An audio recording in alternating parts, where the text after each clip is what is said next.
It is finally gloomy season here in Texas, which means that my bike has found a new temporary home here in my living room.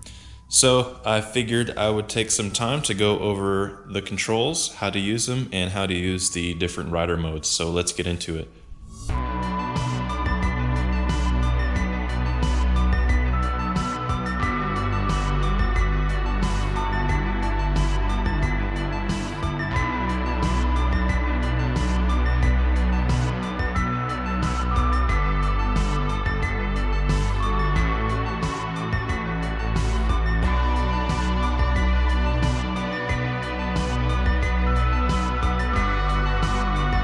For those of you waiting on a modification video, I promise it is coming. We'll go over the Rizoma stealth mirrors, where I bought them, how much I bought them for, how to install them. When I finally get the turn signals, we'll install those as well.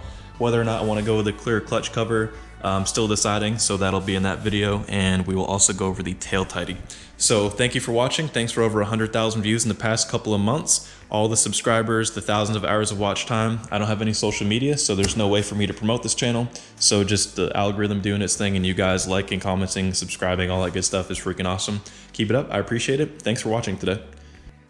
All right, let's go ahead and start right from the bottom just in case you need a quick refresher. As far as your clutch and brake controls, it's going to be pretty much the same as any bike. So your left side lever is going to be your clutch. Your right side is your front brake. This pedal on the right side of the bike is going to be your rear brake. It has its own reservoir separate from the front brake, just in case one decides to leak, you still have a way to slow down or stop. And this left side pedal here is your shifter. This is how you shift gears up and down. Depending on what type of bike you ride, you either have a handlebar that goes clean across the triple tree, or you have these clip-ons that clip directly to the shocks. As far as the buttons go, you have some on the left side, and you have some on the right side. Starting off with the left, you have this momentary switch for the high beams. This is if you want to tell someone to pass or to go, you can just click this instead of worrying about switching this on and off manually. This is the permanent on switch for the high beams. This is a menu manipulator. You also have your turn signal switch. This bike does have auto cancel depending on the speed and the lean angle and all that kind of stuff, but I've never used it. I like the push to cancel more than anything. So after you finish your turn, you just push them and it'll cancel regardless of what direction you had them in. You also have a horn switch down there at the bottom. Moving on to the right side, you have your ignition switch / kill switch. So all the way forward is going to be in the killed position. You have your mid position, which is ready to start. And with the bike on and in neutral and all that good stuff, you push and hold this down. It is spring loaded, so this is how you actually start the bike here. Once it's started up, you let go, it returns to the middle position. When you're ready to kill it, you just push it forward and it holds in that position. Here you also have a switch for the daytime running lights. This is how you change the brightness. There are 2 brightness settings. I'll show you what that looks like.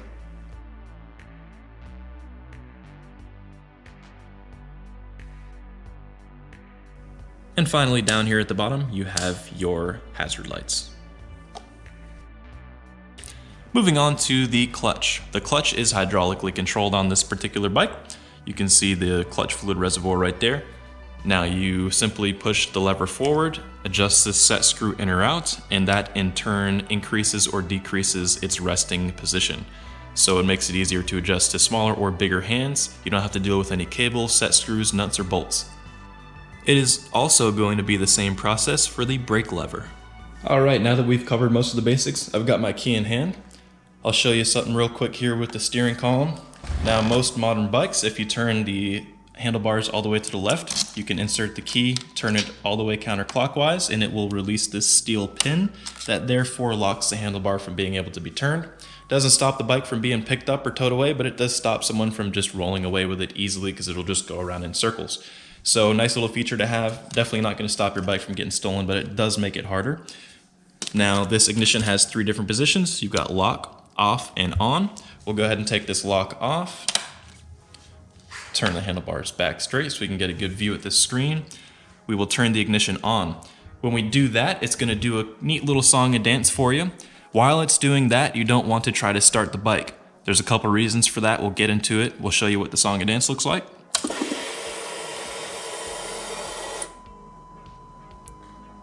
And now we are in the dashboard. One thing you'll notice here, you have two lights flashing. This is for your ABS and traction control. Reason why they're flashing is the bike needs to get rolling so that the target can pass through the sensor a few times so that it actually verifies that it's picking up on it. It takes 30 to 50 feet to get these lights to go away. If you are mid-ride and these lights start flashing, you know you got some problems there. Either that or you're losing traction and you need to let off the throttle a little bit. No big deal there. Your oil light is also going to be on because the engine is off. It has no way of verifying oil pressure, so all three of those lights are normal. You also have a neutral indicator here, and you also have one in the gear indicator there. Using the switch that I showed you earlier, you can flip through the different settings on the dashboard. So just by flicking this up and down, you can go through your trip time. You have things like intake temperature, all kinds of good stuff there. So we will go into the settings menu. You basically land on whatever you want, and then when you want to select OK, you use the turn signal reset button, and this will get you into the settings. Once you are in the settings, this is what you will see. We'll go through each one of these one by one, and I'll tell you what they mean. So starting off with the riding mode, this is one of the more important settings. This is where you configure different ride modes. So there is a different way to select them while you're riding or before ride, and this is where you actually configure what they mean. So race is obviously going to be your most aggressive.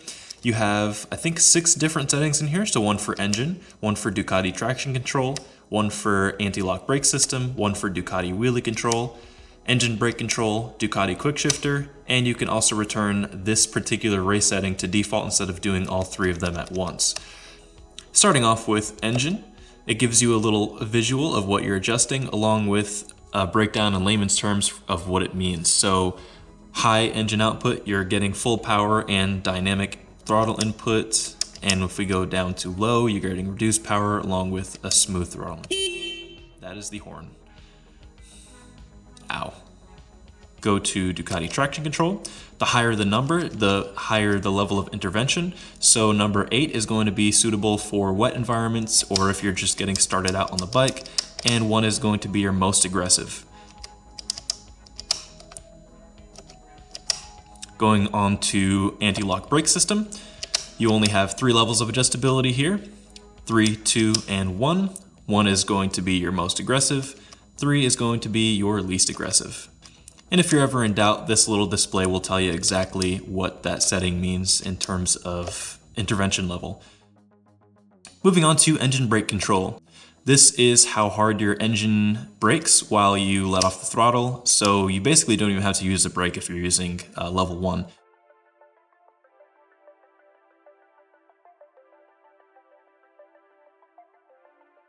Ducati quick shifter, you can either turn it off or to be up and down. This is where the quick shifter actually is. It is this linkage between the pedal and the engine case itself. It has a little sensor here. The way I use it and the way that I've seen others use it is just like a paddle shifter in a car where you don't let off the throttle, you don't depress the clutch, you don't do any of that. You just click up and down just like a paddle shifter, and that allows you to shift up and down. I usually don't do it below 4,000 or 5,000 RPM. It does like to be getting some good power going to it to be able to shift nice and smooth. That is a breakdown of the different rider settings. A pin code, I actually don't know what this is for. Maybe if you lose your key or something. I know what my code is, but I actually don't know what exactly it's for. Your lap, I don't know, lap timer. There's an addition to this bike that you can buy. It's a little plug and play piece that is some kind of race lap GPS or lap timer or something like that. I'm sure that's what that's for. We also have a setting in here for the backlight. If the ambient lighting is low like it is now, it'll automatically turn on the headlight when the bike is on, and it will dim the display to this black setting here. So that's what that's about. You can turn it to auto, night, day, any of that good stuff. I have it set to auto because it's most convenient. Date and clock. I actually haven't reset this since my last service, at least the clock. I haven't reset it, so that's what that's about, but that's where you can do it. Moving on to units, you also have somewhere where you can change the units for speed, temperature, and consumption. So temperature, you get Fahrenheit and Celsius. Surprised they don't have Kelvin in there. You get speed, kilometers an hour or miles an hour. You also have one for consumption, so kilometers per liter, liters per 100 kilometers, miles per gallon, all that good stuff there. And moving on to service. You can't change anything here. You can't reset the service intervals. This is just a display to tell you when your next service is due.